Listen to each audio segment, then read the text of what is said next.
Good day, Orteans. Your lecturer for today is Professor Frederick Rodriguez, top 1 in the October 2005 Criminologist Licensure examination. Don't forget to subscribe and hit the bell button to receive the latest updates. Take it away, Fred. 41. What type of organization consciously coordinate the activities of two or more persons toward given objective? Okay. Tandaan nyo na lang ito. Formal organization. Coordinate activities. This one. At ingat, ngayon pa lang, i-train nyo na yung sarili nyo, basahin ng maigi itong mga except, does not belong na yan. Ha? Tingnan natin. The following are the three broad goals of the police organization. Yung PNP natin, except. Broad goals, broad goal. Okay, to protect life and properties is part of the broad goal, to ensure public safety, to maintain peace and order. Pero pagdating sa arrest suspect, this is too specific na klasa. Yung tinatanong, broad goals. Yung mismong goals and objective na nakalagay sa batas 6975. Alright? Ito yun. Ito na ay specific object ng PNP. To arrest, suspected. And 43, which of the following is not an administrative support unit? Natandaan niyo ba? Ano yung administrative support unit? Ito yung staff services. So, advisory unit. So, kung titignan nyo, ito ay line, ito ay line, ito ay line din. Okay, lahat sila line or primary function. Pero ang tanong, which of the following is not? Sabihin, hindi naman administrative kasi nga line. This is not administrative kasi nga line. Same with this. So ano ngayon ang sagot? Medyo hindi ko na-type to. Pero ang best answer, although ang nakalagay dapat dito is none of them. Okay? None of them. Kasi pareho silang pasok dito sa not an administrative support unit. Okay? In 44, an association or group of individuals with common goal. So, ang option nyo ngayon is it alpha, which is police organization or organization? So, you go for organization. Why? Wala namang sinabing kung common goal na to ay related sa law enforcement. So, kung nakalagay sana association or group of person of individuals involved in law enforcement or to maintain peace and order, you go for police organization. Ito lang yan. Consultative in nature. Kaya laging sinasabi sa inyo class na dapat yung kapag may hindi naintindihan, research agad, dictionary. Kasi madali na lang to pag nalaman nyo ang consultative is the same with advisory. So therefore, we go for staff or administrative. Okay? So ano ulit tong line? Ito yung primary purpose or major goals ng organization, sila yung gumagawa. Yung auxiliary, ito yung bahala sa logistics. Now, what is the kind of organizational structure which is the simplest kind? Also known as military organization. Naman, madali lang, line. 47. Nakalagay na dyan. Known as military organization. So in this form of authority,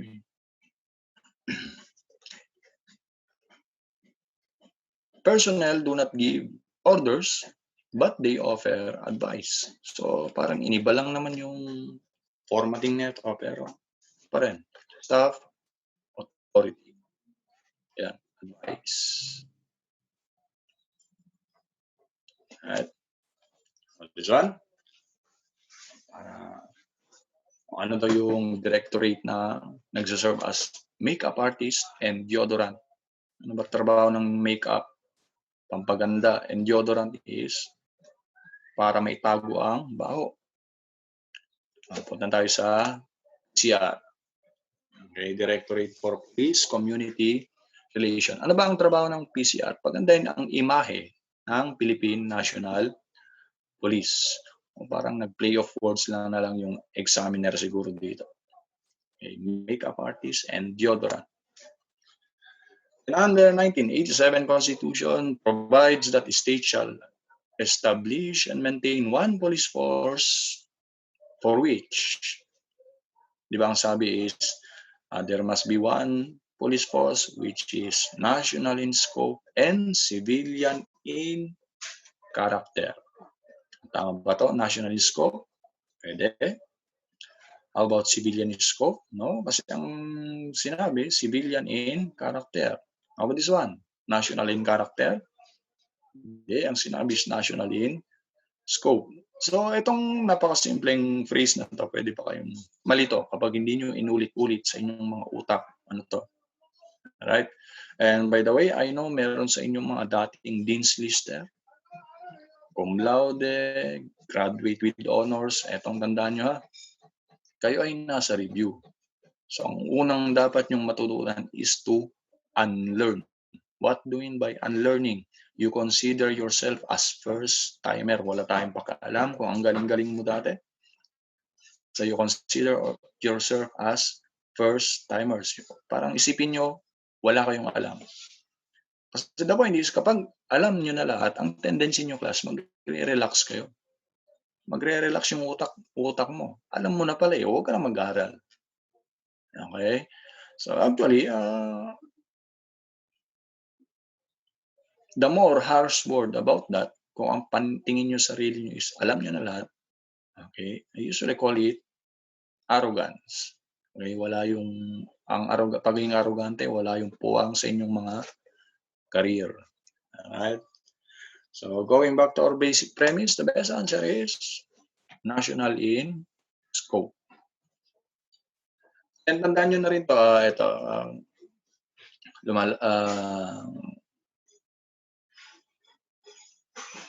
ganito yung pwedeng format ng question dyan. Saan matatagpuan ng part ng Constitution kung saan sinabing magkakaroon ng one police force ang Pilipinas? Ito yan. Section 6, Article 16. Tingnan nyo, huwag yung magbabaliktad. Article 16 is general provision ng Constitution. Yung ano na yan, pinakalas article na yan. Right? General provisions. So again, saan matatagpuan part ng Constitution or provision ng Constitution that there must be one police force ang Pilipinas? We have Section 6, Article 6. Okay? O, pwede rin ganito ang tanong. Ano ang sinasabi ng Section 6, Article 16 of the Constitution? Ito yung dalawa. There must be one police force which shall be national in scope and civilian in character. Okay, controlled by NAPOLCOM, then pwede ring administered as representative ng NAPOLCOM ng local chief executive ng PNP. Okay, okay na? Section 6, Article 16. Okay. Now, the Constitution and Republic Act 8551 substantially provides that the PNP shall be national in scope. Okay, ito na ngayon. Ano yung meaning ng national in scope? Okay, ito lang yun, class. Ang tinatanong is, alin dito ang hindi kasama? Tingnan natin, class. The answer is, ito yung hindi included. The rest is included. Alright? So, isa-isayin natin. Ito yung maganda dito. When you say national in scope, ito yung isang konsepto. PNP personnel are employees of the national government.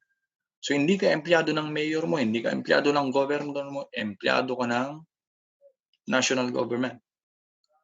So, ang isa pang dito, class, ang isa pang advantage dito, kung ikaw ay patrolman dun sa liblib na lugar, libre pagkain, walang binabayarang tubig, walang binabayarang upa sa bahay, sa'yo lahat.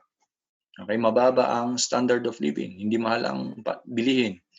Yung sahod mo doon ay same pa rin sa sinasahod ng patrolman na nasa Metro Manila. O, yun ang advantage ng pagiging empleyado ng national government. Now, Letter C, plans and policies as to police employment from selection to termination shall be laid down by national government. Ito, totoo to. Why? So, may authority ba ang governor and mayor to lay down policies and plans? The answer is no. Mag-uumpisa yan sa Congress and Executive Department. Legislative and Executive. Then down to the DILG and all that. Okay? Halimbawa, yung policies and plans, actually ang tinutukoy na ito, kasama na yung batas. Okay? Dapat ang batas lang, dapat ang polisiya lang na apektado ang PNP, manggagaling lang sa national government. Okay? So, hindi ganun kalaki ang kapangyarihan ng governor and mayors. Next, sa mga nangangarap maging commissioned officer, ibig sabihin from police lieutenant hanggang sa pinakamataas na general, you may be assigned in any part of the Philippines. So wala tayong pakialam dito kung taga Batangas ka, taga Laguna ka, taga Quezon ka, kung kailangan ng commissioned officer sa isang liblib na lugar, malayong lugar, at ikaw ang available, dun ka. Wala kang magagawa. Alright? So unlike sa mga nakikita nyo, baka nakikita nyo pa yung mga seniors nyo dati na kung saan nakatira, doon na rin naging police. Okay, kasi doon sila nag-apply. Pero pag naging commissioned officer yan, kahit saan na iba to, wala silang magagawa. Hindi pwedeng magreklamo. Right? Ngayon, balikan natin. Not included. Ang nakalagay kasi, all disciplinary action shall be heard and decided by national government. Hindi to tamang statement. Why?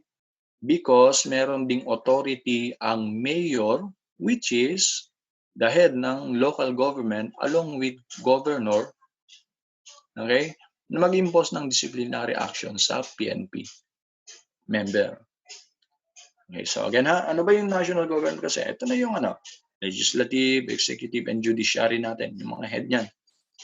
Yung local government, usually lang namumuno dyan, mayors, city and municipality, and governors sa provinces. Alright? So, hindi lahat ng disciplinary action ay galing sa national government. If you want to learn more from him, take our Road to 1 Million challenge. If this channel hits 1 million subscribers, we will release the rest of his lectures. Or, you can watch the rest of his lectures now by enrolling in Ortea Criminology Review. Just message us on our Facebook account for more details. See you soon, Orteans!